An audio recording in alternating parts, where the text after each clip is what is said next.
Yeah, I'm an author, a professor, a consultant, and a speaker, and I get to travel the globe teaching people how to do a better job with their marketing and also how to be better leaders of themselves and leaders of other people. In addition to being a musician, I also would have loved to have been a movie star. Almost nobody knows that. So Yay! that's First time on Jagged with just Ravi. Hello, fellows. Welcome to the next episode of Jagged with Just Ravi. Subscribe to my channel for conversations at the edge with thought leaders from the marketing, branding, and the business world. Conversations that ignite new ideas, ideas with rough and sharp edges. Hi, Jamie. So nice to have you on my show. Just Ravi, it's great to see you. I'm glad to be here and I'm glad to be able to talk with your viewers and listeners. So this is terrific. Thanks for having me on. You are so welcome. Jamie, if I requested you to tweet your profile, what would you say? I know for you it's going to be difficult packing in so much in a tweet, but okay, let's have it. Yeah, I'm an author, a professor, a consultant, and a speaker, and I get to travel the globe teaching people how to do a better job with their marketing and also how to be better leaders of themselves and leaders of other people. Awesome. I hope I'm able to cover at least a few of those areas. Sure. Yeah. So, Jamie, if we talk about your audience of one, I'm going to start from there. I'm going to focus there first. When you say marketing is broken, the traditional sales funnel doesn't work anymore. It's getting replaced. What do you really mean? Because you've talked a lot about how expectations around advertising have changed. People don't want intrusive, inauthentic, perfect images, as you say, being thrown at them. So much has changed in terms of how people relate to marketers and buying and shopping. So what do you mean by that, and how the consumer journey can be leveraged to grow sales? If you can take examples. Yeah. No, that's great. The idea that marketing is broken is based on data that I've got that says that 63% of the people who receive advertising and marketing messages that are irrelevant to them find that annoying. So what we found is that the traditional way of marketing is to do mass marketing, where you broadcast one message to a lot of people. And for the majority of them, the message isn't relevant to them. So as an example, if I'm advertising perfume for women and I go on TV using traditional mass marketing, we know the minute I run that ad, 50% of the people watching the commercial are not going to be interested in buying perfume. So there's waste in that. And then when you think about it, out of the people who are interested in buying perfume, maybe half of those bought perfume within the last 6 months. So they're out of the market for buying perfume. Now we're down to 25% of the people that you're marketing to are only the people interested. And then you can go on and segment even further and realize that there's a great deal of waste in mass marketing. In fact, if you think about it, just as a side note, imagine if you're a professional and your job is to buy light bulbs for your office, and you go in and you buy 100 light bulbs, and then your chief financial officer comes to you and says, how'd it go with the light bulbs? And you say, well, I bought 100 light bulbs, but 75 of them don't work. We're happy with the 25 that do. Anybody would say, that's crazy. You have to get 100 light bulbs that work if you're going to buy 100 light bulbs. The same holds true when we do mass marketing. There's so much waste in the marketing that we do that what we do is we go out and we try to get 100 eyeballs watching our mass marketing message. And there's all this waste. So we're only marketing to 25 or even really a smaller percentage. So that's why marketing is broken. Now, the solution is one-to-one marketing, which is basically the ability to use data to not only hyper target your messages, but also to personalize the messages so that they're more relevant to the people that go and see them. So we can dive into that, but I'll just pause there and make sure that resonates with you and your listeners, and that it's all making sense for you, because I know we've got a lot of sophisticated people watching this, but I just want to pause and make sure we're headed down the right path for you. Yes, yes. Thank you so much for that context.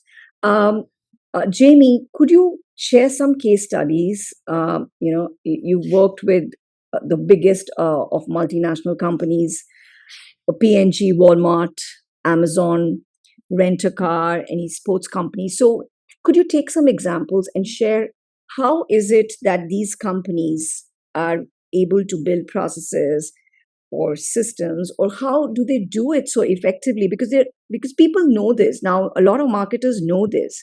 Even digital first brands that are selling themselves just on e-com, they're aware that this is how I have to do it. But still, they're not able to use their budgets effectively, which mediums to use, how to leverage it across the journey, tofu, mofu, bofu. So, Yeah.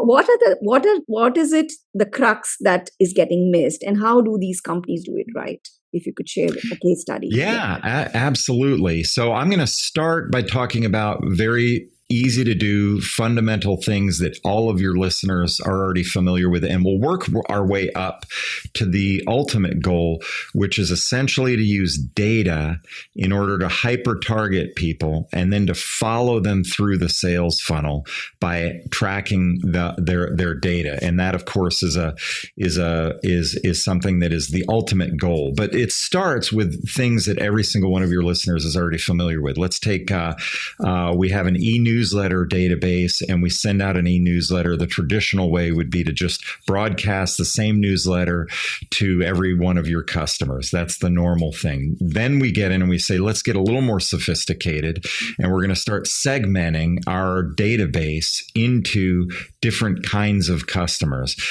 We have some people, if I'm a shoe company that sells shoes, we have some people who like men's shoes and some people like ladies' shoes. Let's take that as a pretty simple category. And then we can segment it further. Well, within the men's shoes segment, we have some men who want running shoes and other men who want dress shoes. So we start segmenting down. Now, this is a very fundamental, basic way of doing things.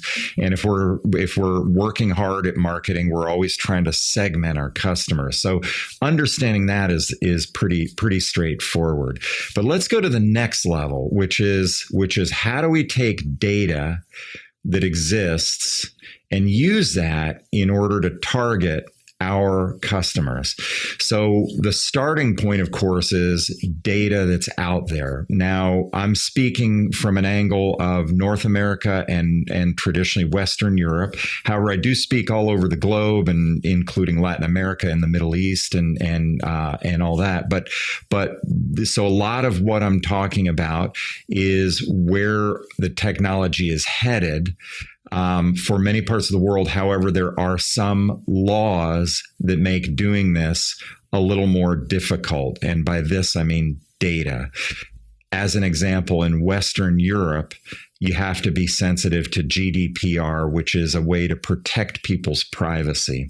So I don't know the specifics of India, Australia, South Asia in terms of data privacy, but let me talk about what's happening and how brands are using data in order to hyper target their customers, but also protecting the customers' privacy. So we know that there's data out there. That data can be everything from transactional data, like this person bought a pair of running shoes for men. That would be transactional data. That's great. There's also other data, social media data, credit information, credit card information, banking information, even information and data about travel. So in the United States and North America, you can get 1,450 pieces of data about any individual. So I would know whether or not they drink red wine or white wine, whether they prefer Coca-Cola or Pepsi, where they've gone on vacation, what airline they fly, whether they fly first class or not. All this data is out there.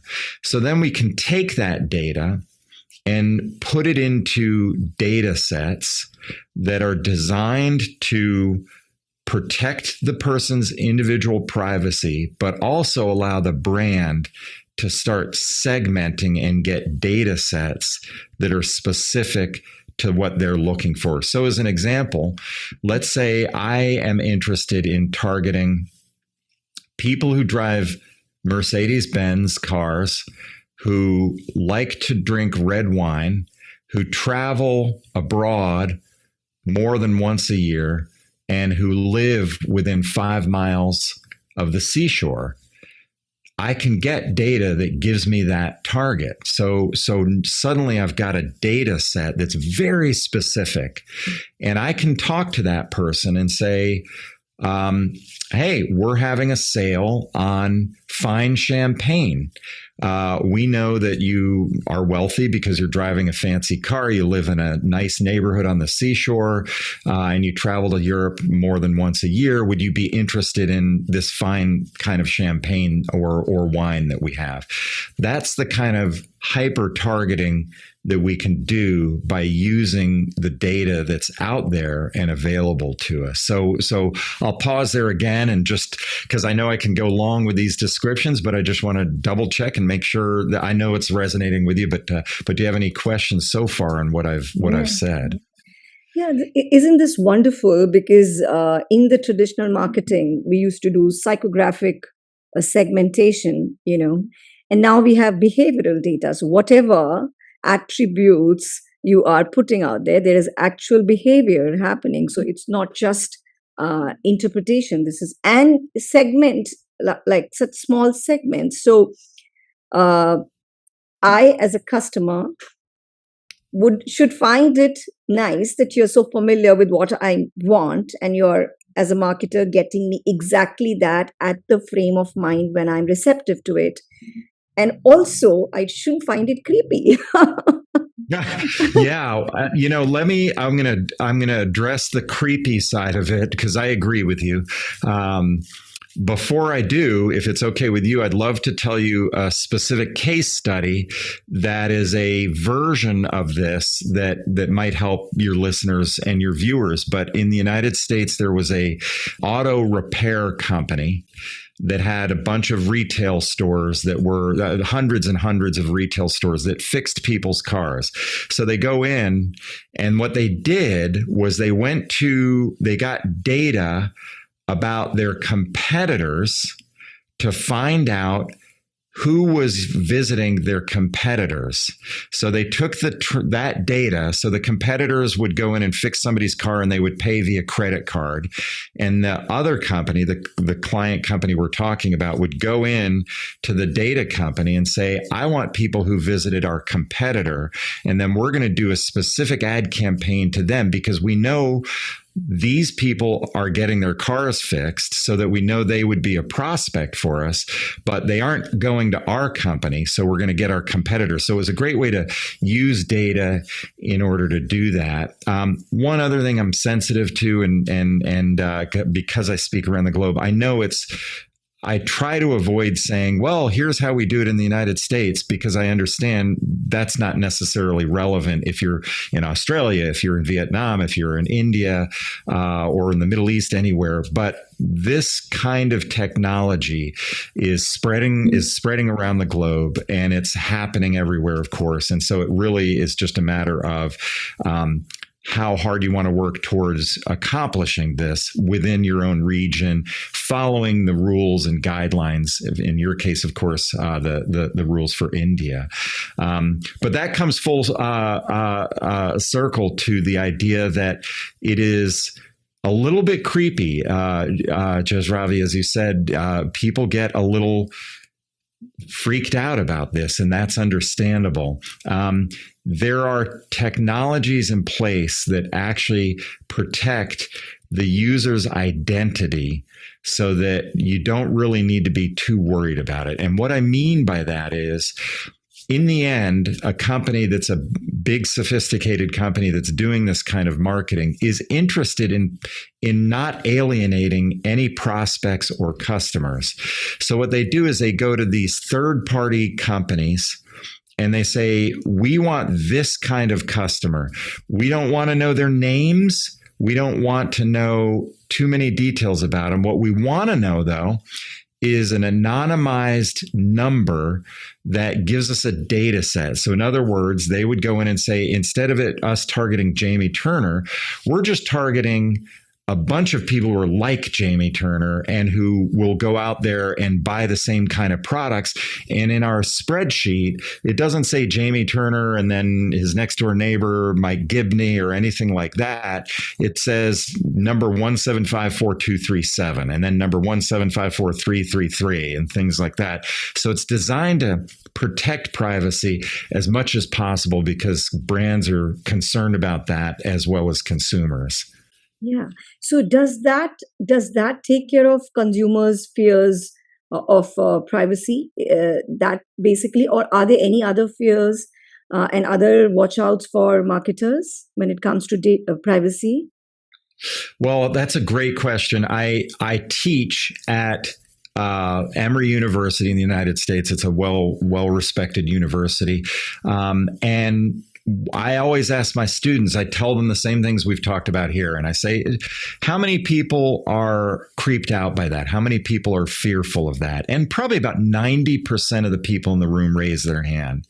The next question I ask, though, is how many people are going to take steps to make sure they aren't being tracked? Because you can take steps to say, I don't want to be tracked.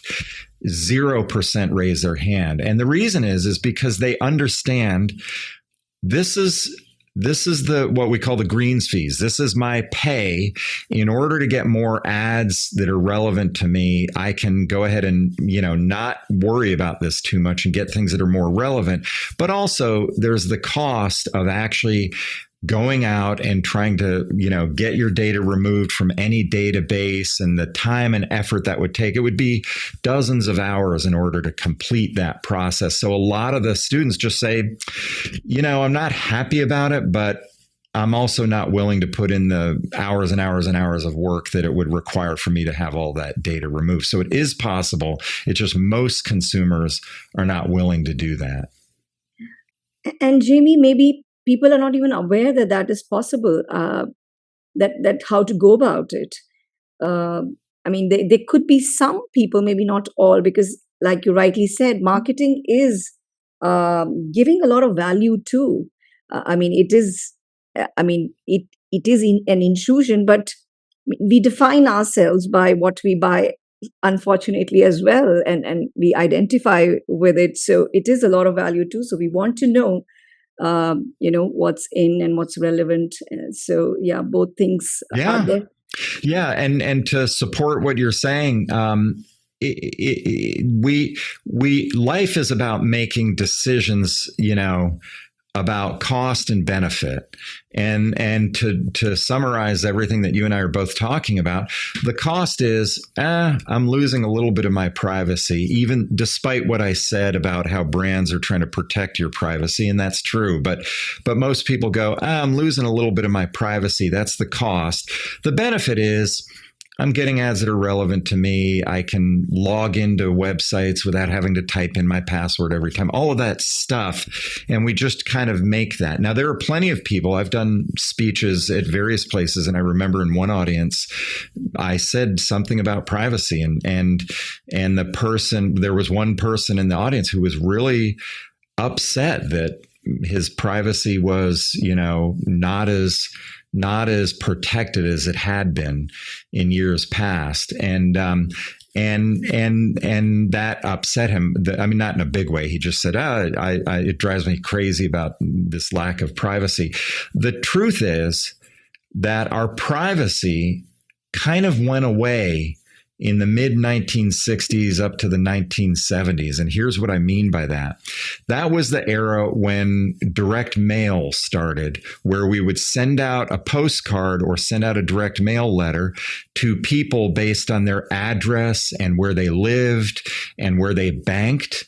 And so that data was starting to be shared back in the 1960s and 1970s. So I often say we haven't had privacy for 50 years. And I'm not saying that's a good thing. I'm just saying this isn't new. This is not anything that's new. We've been using data to target people for a long, long time. And I'm not saying that we should brush that off or say, well, give up. I'm just saying, remember, this is not a new trend. This is something that's been going on. We are working towards making sure that we protect privacy as much as possible. But in the end, our privacy had been shared a long time ago. Yeah. It's just that, it's more in our face today. Yeah. I mean, everything is in our face today. I mean, whatever topic is there, I mean, you want to go deep into it, you want to let it affect you more, it will. So, Jamie, when we were talking about audience of one, is there any other aspect of it that you'd like to talk about? Yeah, here's the main thrust in the book is one-to-one marketing. It's not a technology. It's not one thing that you do. It's really a technique that's a process. So part of the reason, as we've been talking, I started with a very basic form of personalization and one-to-one with email marketing, was we all have to start somewhere. And so we start there, and it's an ongoing process that you have to continuously work towards. So if your listeners are thinking about trying to move towards more personalization and more one-to-one marketing, the key thing I'd emphasize is it doesn't happen overnight. It's not something where you flip a switch and install a technology and suddenly you're doing one-to-one marketing. It's really about a mindset and about thinking about how do we personalize what we do? How do we make it more relevant? Because the studies show that the more relevant you're advertising, the more likely it is that people are going to engage with your brand, and the more likely it is they're going to buy your product or service. So the main thing I'd love for your listeners and viewers to understand is this is not an overnight thing. This is something that you work towards constantly. Over the course of time, you start seeing small incremental improvements in what you do, where little by little by little, you have an improvement in what you're doing. I have a funny, interesting story that talks about small improvements and how they add up over time. In Formula One racing, and again, when I do my speeches, I show a video of somebody of a 1950s Formula One car coming in and getting its tires changed. And it took 2 minutes for them to change the tires in the 1950s. But over the course of time, every year they would improve and they'd take off a few seconds off of how long it takes to change the tires. And every year they would take a second off or 3 seconds off and sometimes 5 seconds off. Now, today, when they have a car pull in a Formula One race to change the tires, it doesn't take 2 minutes. It takes 2.5 seconds. So they lift the car up, they change all 4 tires and drop the car, and it's out in 2.5 seconds. So if you think about that incremental change from 2 minutes to 2.5 seconds, didn't happen overnight. It was just something that happened over the course of time. But today we get to change the car's tires in 2.5 seconds instead of 2 minutes.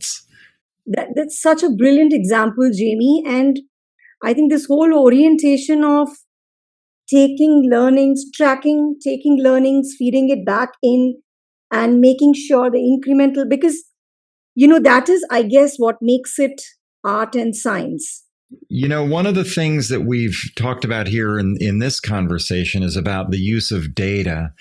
And one of the things that I talk to people about a lot is it's one thing to use data the way we're talking about it, which is to target and hyper target. It's another thing to use data for insights about your consumers. So there's a big difference between information and insights. And information, of course, is 37% of the people who buy our product also like to read books. Let's say that's good information. But the insight is, and this is a simple example, the insight is, hey, if 37% of the people who buy our product like to read, and that's higher than the average person, maybe we should go in and advertise in bookstores. And maybe that's a way for us to reach another segment of our audience in a place where they would not be expecting to see information about us. So there's a big difference between taking information and just looking at information versus taking information and deriving insights about it so that you can then use it as a way to do stuff. I actually have a case study on that I worked on many years ago. If you're interested in hearing how to use information and derive insights, would that be helpful? Yes, very much. Very much. Great. This is so useful and relevant. And that is where the data mindset that stops asking the why, because the why is going to help you interpret it and open up possibilities, like you said. Yeah, so I can share this because this happened 20 years ago, and it's not proprietary information anymore. But I was doing some work with Coca-Cola, and they came to me and said, we have a problem. And the problem is that we hire people to drive our trucks, but then they quit after 6 months. And they said, we need to do an ad campaign designed to counteract that. How can we use marketing to get our drivers, of all things, to stay with us longer when we do an ad to get them to drive for our trucks? Well, we did some research and looked into the whole situation and really dug down deep. And what we found out is that as great as it is to be a driver for Coca-Cola, it's a very hard job because you're spending your whole day lifting cases of Coca-Cola and going into the grocery stores to sell them. So it's very physically demanding. And then we took a look. So that's one piece of data that we looked at. Okay, it's a hard job. Then we went over and we looked at another piece of information, which was what is the advertising that they're currently doing? And the advertising they were currently doing to get the people to drive trucks said, hey, here's a great job from Coca-Cola. You'll love it. Come on in, apply for the job, and we'll hire you. So what happened was people were seeing that and going, oh my gosh, I get to work for Coca-Cola, one of the world's great brands. This is terrific. They'd get hired, and then they'd get on the job and realize, hey, this is really difficult work. I didn't know it was going to be this difficult. So the pieces of information we had were A, it was very, very difficult job, and B, they were currently marketing it as, hey, it's a great job. Come on in and enjoy it. So what we did was we turned their marketing upside down and said, it is a great job because you are working for Coca-Cola, but let's make sure that we let people know up front it's a challenging physical job. So what we did was change the messaging from it's a great fun job to this is a challenging job and it takes a lot of energy and it's a lot of physical labor. However, at the end of the day, you're going to be able to say you work for Coca-Cola, one of the world's great brands. So we enabled ourselves to have people select themselves out of applying because they'd go, you know what? I don't like physical labor. I'm not going to apply for that. And it narrowed down the people who did apply so that when they did apply, they would go in and know what they were getting into. So that is also a good example of personalization, of trying to figure out an insight from data in order to make sure you're doing something that can then go in and appeal to people on a more personal level, speaking specifically to them. So it's a great case study of information and using that information to derive insights. And effective marketing. Yeah. Yeah, and effective marketing. Absolutely. Awesome. Thank you for sharing that. So, Jamie, now you travel across the world talking about leadership and personal leadership, like you said, and leadership for leaders in our organizations. Yeah. So what would you like to share? First of all, when you say the unspoken rules of leadership, that makes me so curious, because yes, we get it wrong all the time in terms of what it is and what it is not. Absolutely. So whether you're a marketer or not, this information is relevant to you, because as marketers, we're always trying to do a better job leading ourselves and leading our teams so that we can accomplish the goals for our company and ourselves. So what I did was some research into what is it that makes a good leader. I found that a lot of the information about being a good leader is not the kind of stuff you would normally hear about or see, which is why I call it the unspoken rules of leadership.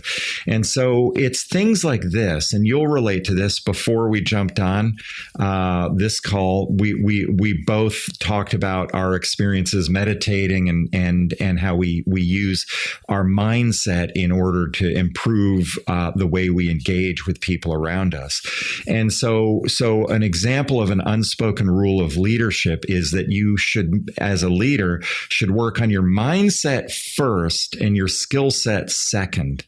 And so what a lot of people think is, let me work on my skills. I'm going to learn how to use this software program. I'm going to learn how to do this. I'm going to learn how to do that. But the truth is it's what you think about that changes the outcomes in your life. Of course, Buddha mentioned that many, many years ago, that it's how you think and what you put into your mind that actually changes the outcome of your life. So I often tell people, work on your mindset first and your skill set second. When you change your thoughts, then you change your actions. When you change your actions, you change the outcome in your life. And you can control your thoughts. You can also control your actions. You can't necessarily control the outcome. You have to let that go. And that's very hard for people like me who would love to control every outcome. But if you control your thoughts and control your actions, then your outcomes will improve over the course of time. So those are the kinds of things that I teach and that I talk about. There's a ton more. We could go on as long as you'd like to talk about that, because it's a passion of mine to help others learn how to do a better job leading themselves and leading others. Yes, definitely. So there are two aspects I'd like you to get into, considering the pace at the time. First of all, I loved what you said about focus on the process and not the outcome. That itself needs such a lot of self-work. To focus on the outcome, be intentional and clear, and yet not obsess about it. Yeah. To let go when the time comes. I mean, that itself requires such a lot of self-awareness and work on yourself. So you've talked about discovering your authentic self for better leadership. So that's one aspect, if you could delve into. And the other is, if you could share some techniques that great leaders use for better communication, better emotional intelligence, increased productivity, etc. Because from my personal experience, if I have to put it very simply, that great leaders inspire is, for me, when I feel safe. It's so strange. It's so strange that, yes, I could respect them, I could admire them, but when, as a creative person, as a sensitive person, as a human being, I feel safe, that I feel, oh, that's great energy. that's great energy to work Yeah. with. Well, you and I both have a high need for that feeling of safety and trust. And because I know, I don't know you that well, but in the little bit we've talked, we're both empathetic. We're both spiritual. We're both people who like to see the larger meaning of things and like to go a little deeper, maybe. And so that's important. So let me address a lot of things. One of the things you said, which is important, is about self-awareness. All improvements in your leadership capabilities start with self-awareness. And so when you said that word, I was like, that's the exact right phrase to use.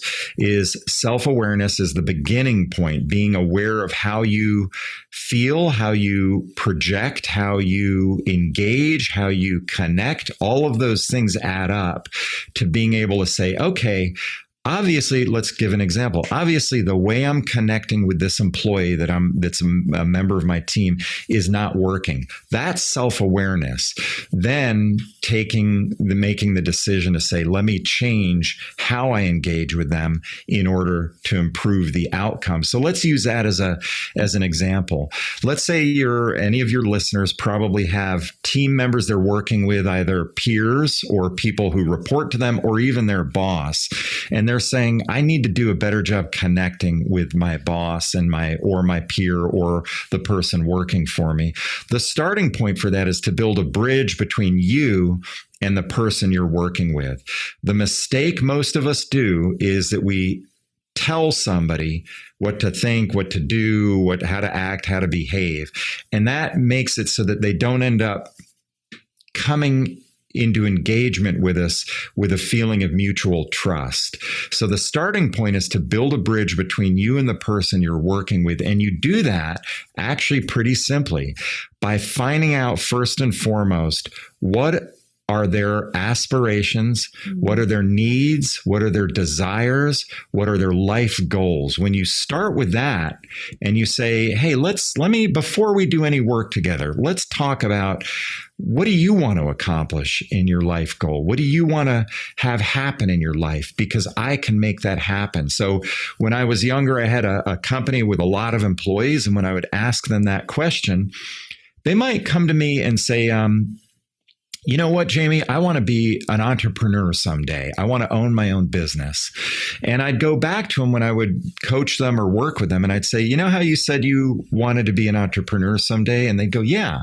I'd say, well, I have a project for you that'll help you learn how to be an entrepreneur, because this is the kind of thing that an entrepreneur would do. So I'm going to give this one to you because it will not only help me as a business executive, but it's going to also help you because it's going to teach you how to be an entrepreneur. And that mutual trust would build up so that they would go, oh, good. This isn't just about the company or about Jamie. It's about me working within the company and working for Jamie in a way that can help me improve my outcomes and improve the outcomes of the company. So that's an example. I suspect you've had times in your life when you've had to coach or mentor people or have been mentored or coached. And I'm sure you've built that bridge just knowing the little bit I know about you, but it seems like that would be something that would come naturally to you already. As you were speaking, I was like, when I'm trying to understand consumers, you would unpeel and get to their values, beliefs, and everything. When you're nurturing people, perhaps, like on the spiritual path, you're very, very careful about, where are they coming from? And because you have to help them change without them feeling uncomfortable or not good enough about who they are right now. But in the remote work scenarios of work and deadlines and pressures, a lot of times you don't really, you just miss out on getting to know people so deeply, especially when, it's projects and it's not very long association. So this is so valuable that if we know, we will be able to interpret their actions also so much better. So yeah, I don't think everybody does that. I mean, I also miss that sometimes. Yeah. Yeah, it's true. We're in a new world now with remote work and things like that. And there's a few negatives. We don't have as much, face-to-face contact. A positive, though, is that I get to connect with you and your audience, even though you're halfway around the globe, which is a lot of fun. So the remoteness has a downside, but it also has some positive things where we're able to communicate and talk about ways to improve leadership, ways to improve marketing, things like that. Yeah, absolutely. And a time with family to feel more complete as a human being, like life becomes more balanced as well. There is one other technique that I can share with your listeners and viewers that might be helpful in terms of leadership, and it's based on two ideas. One is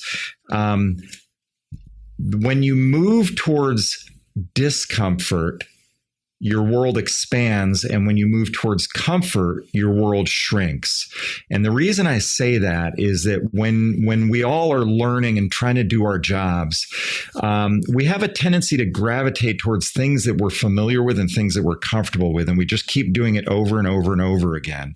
But that results in stagnation. It results in burnout. It results in boredom. So when you feel mildly uncomfortable, not hugely uncomfortable, but when you have mild discomfort, it generally means you're expanding the way you see things, you're expanding your skill set, you're expanding a lot of things. And that mild discomfort is really a good thing. A great parallel to that is if you're training for a marathon is hard. It creates mild discomfort. But at the end, you run the marathon and you have great joy over the fact that you went through that mild discomfort. The other thing I'd like to share, and this is an interesting story that happened with my brother. My brother and I had a friend, and our friend Fernando had a series of jobs very quickly. He would lose his job in about a year, and it went on for 25 years. And I went to my brother and I said, "Boy, Fernando's lost his job again." And my brother said, he's got a broken first line of code. And I said, what do you mean by that? That's intriguing. And he said, human beings are like software programs. You can have a million lines of code that are perfect, that work great, that are absolutely stellar. But if that very first line of code is broken, no matter how beautiful the rest of the code is, it's never going to work because you're going to not have that first line of code work. And I said, well, expand on that. What do you mean? And he said, Fernando's mindset is that it's everybody else's fault for him losing the job. He's refused to accept the fact that it's his problem, that he's the common denominator in these job losses. And that's his first line of code, is blaming others for the challenges he's faced. So what I often do when I talk to people about leadership and leadership development is I say, work on your first line of code. What is the first line of code you have in your mind? Is it that I don't trust people? Is it I'm not good enough? Is it nobody likes me? What is that first line of code? Because if you can fix that first line of code, then we get to see the rest of you that's so amazing and beautiful. But you have to have a good first line of code in order for us to see the true beauty of who you are as a human being. So hopefully that is relevant and resonates with you and your listeners. I know it seemed to work for me when I heard that from my brother. I thought it was a great way to look at the human condition and who we are and what we are and how our minds can sometimes play tricks on us. And if we can manage how we think, then we can manage, again, the outcomes in our lives to a certain degree. Yes, Jamie, and it's such a great catchphrase as well. First line of code, because first line of defense is something they use for immunity and those kind of things. So it makes a lot of sense. It's very interesting. Good, excellent.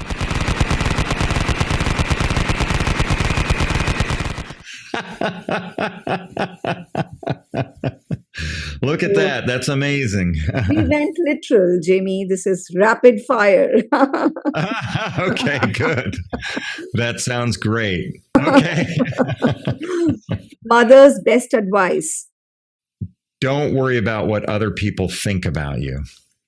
Alternate profession could have been. A musician.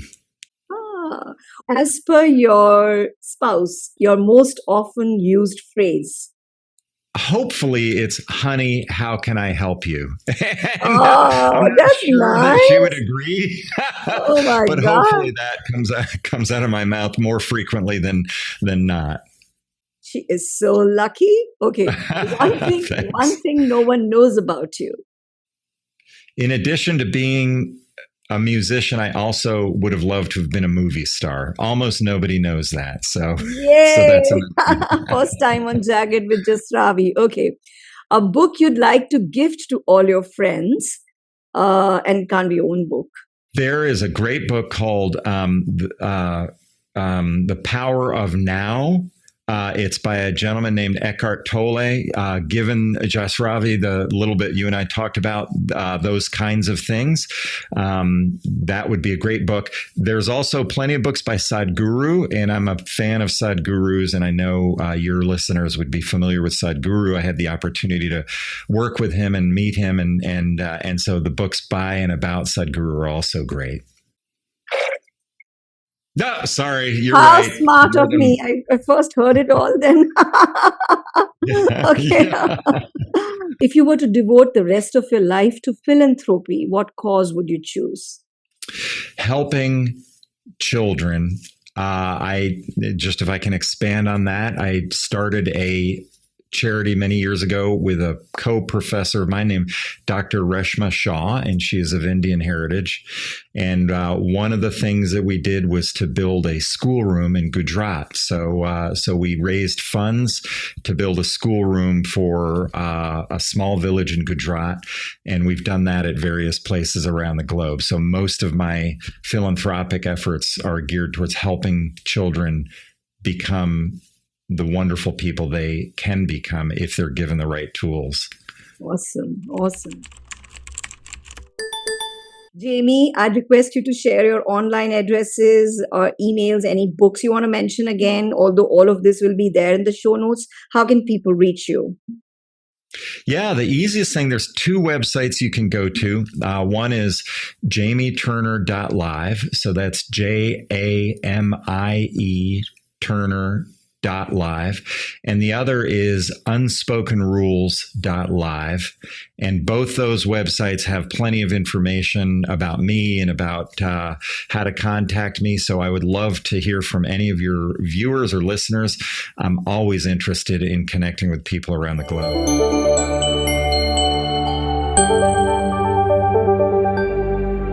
I have had the best time, and I know your listeners do too, because the information, the questions you ask lead towards actionable information. So a lot of what you ask is geared towards what can the listener and the viewer do about this tomorrow, which is a great technique, because then people come away from listening to this and watching it and saying, hey, I've learned something. Not only have I learned something, I can put it to use tomorrow. Awesome. Thank you so much, Jamie.